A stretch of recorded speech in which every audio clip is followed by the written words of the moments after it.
Welcome to Triumphant Thursdays on Tea Time with Afternoon Social. Every Thursday, we talk to ladies who share their stories of achieving amazing things, big and small. They have overcome challenges, defied the odds, and made their dreams come true.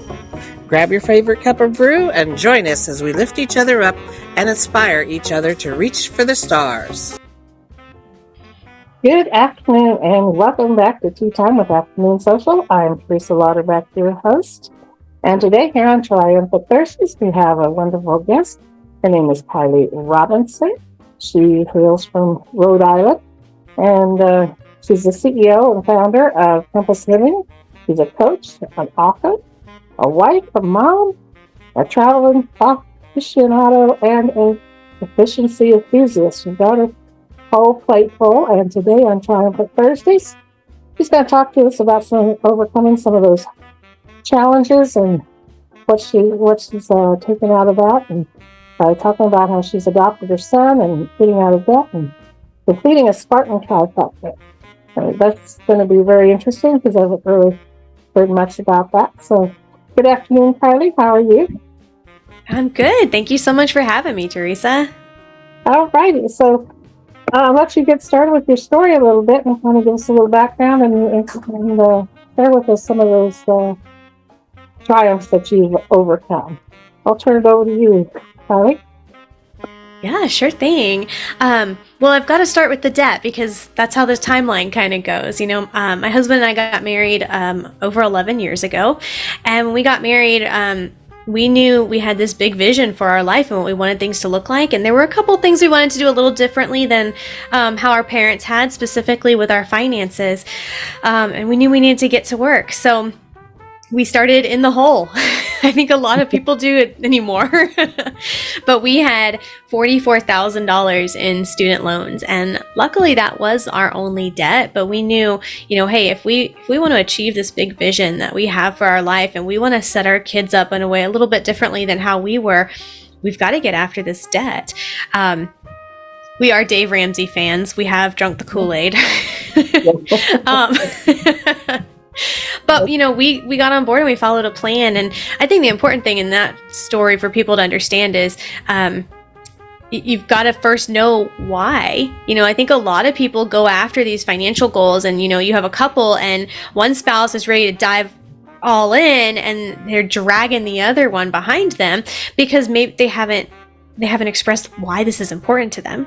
Whereas me and my husband both knew this is not how we want to live our lives. We felt stressed growing up. We didn't want to pass that along to our kids. And now was the time to set the solid foundation for our future. And it took some time because we got married and we didn't have any money to even start paying off that debt. So we were actually in Texas at the time, and then we moved up to Rhode Island when my husband graduated and got a job. And we finally had a little bit of wiggle room. And we said, okay, now we're going to set this goal and we're going to get out of debt in 24 months. We're going to do it and we're going to knock this out in 2 years. And we got to December 2 years later and we weren't going to make it. It was too much. There was no way it was going to happen in the next 30 days. Now, it took us 26 months. Okay. We finished off that last payment in February. Uh-huh. So $44,000 in 26 months.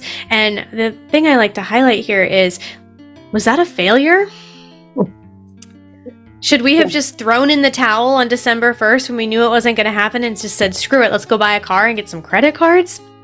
Yeah. I think it's important for people to understand, when you're going after a goal, sometimes you have to change course. Sometimes you have to move the deadline. Just because you didn't hit the deadline you set doesn't mean you throw in the towel. It means the success is just on the other side. You just have to keep pressing on a little bit further. Move the goal line a little bit if you have to, but you can still get there. It doesn't mean you're a failure just because you didn't hit what your first intention was. Because things happen and you cannot predict ahead of time that something's going to happen and set you back a little bit. Yeah. We can't control everything that comes at us in this life. No. Mm-hmm. No. So now you've got out of debt, and how did you decide to move on with adopting your son? Yeah, international adoption had been on my heart forever and ever, since I was 13. And so when we got married, I said, hey, this is a deal breaker. Like, we're going to adopt internationally. And so again, we set ourselves up financially in good standing. And from there, we bought our house, and then we started this process to adopt. And that was something else, we had seen people do it with credit cards and with those other things. And we said, no, we're going to do this. We're going to cash flow this thing, whatever we have to do, however hard we have to work, whatever we have to save and pull from and strap in. And unless you know someone who has adopted internationally, you've been with them through that process, most people don't know a whole lot about it. Our experience, they told us anywhere from $35,000 to $50,000. You have to go to the country we chose Colombia, and they told us anywhere from 3 to 6 weeks we would have to be there. And then the whole process for us, I think we had probably about an average timeline. From the time we started to the time we got my son home, it was 23 months.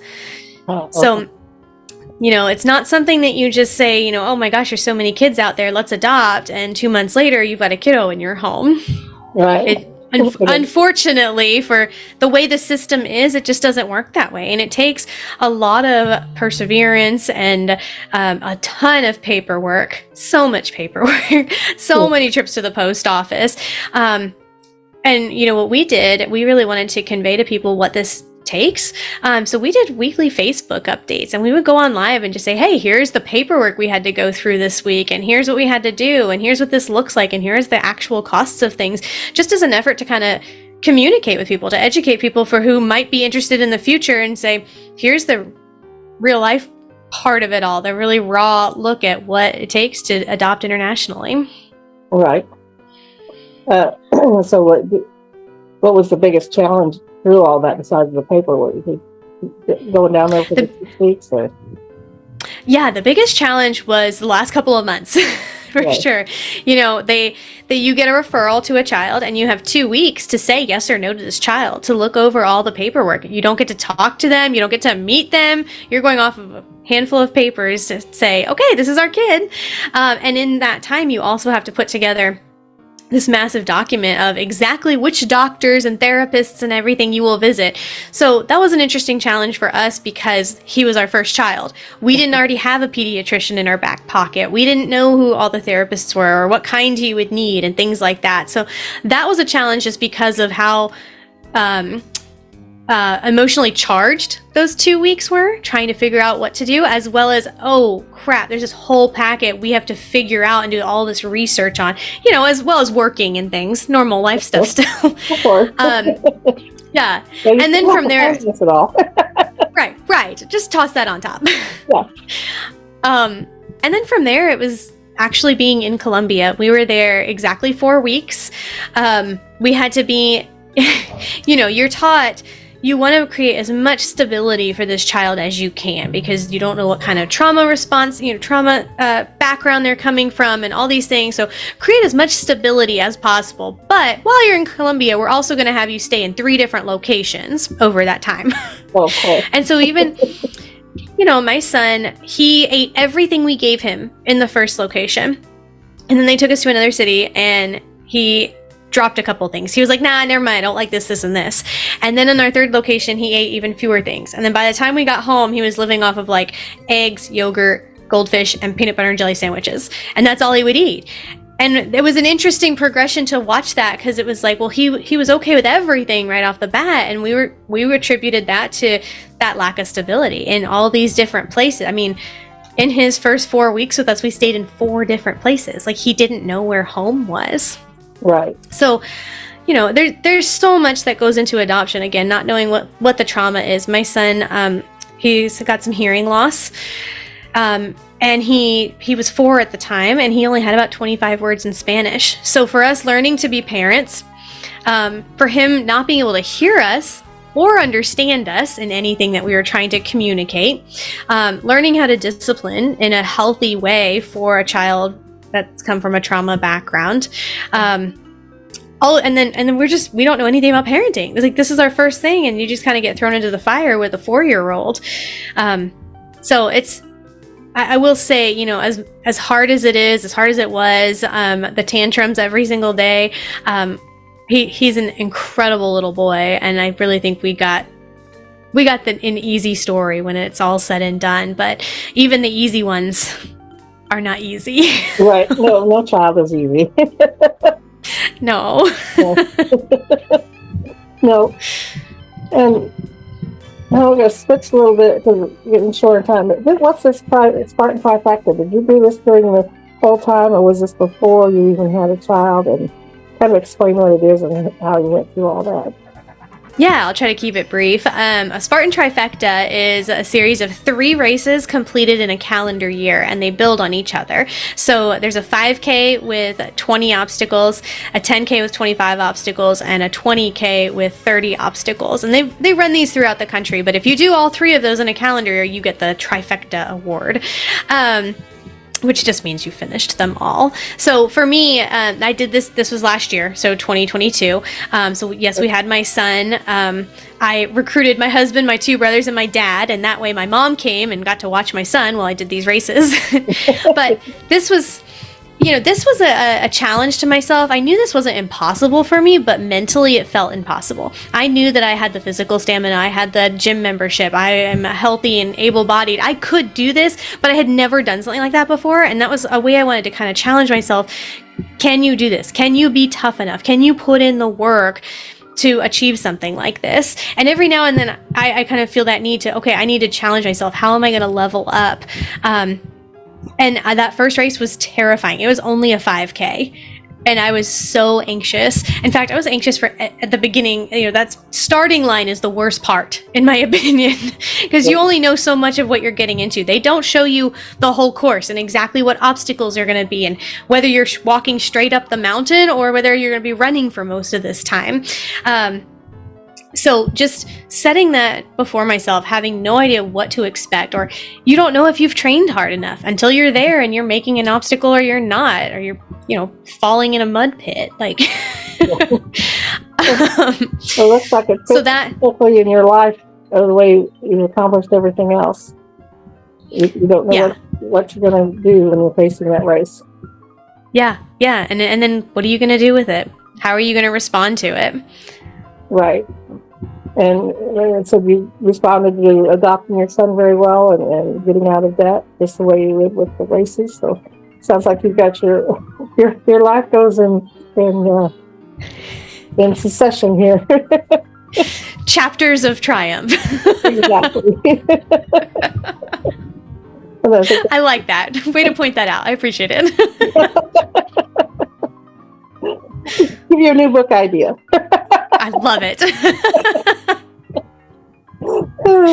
And that actually is going to lead us into tomorrow on Wednesday, Friday. She's going to give us some tips on advice on relationships and boundaries. And it sounds like that's where your relationships come from. You kind of got everything organized, maybe not consciously, but how you put things together and meet those challenges. So, is there one last piece of advice you'd like to leave with us on our day today? I just challenge you to how can I level up this year or this month? Ask yourself that. If you're in debt, visit Dave Ramsey, right? Get a plan going.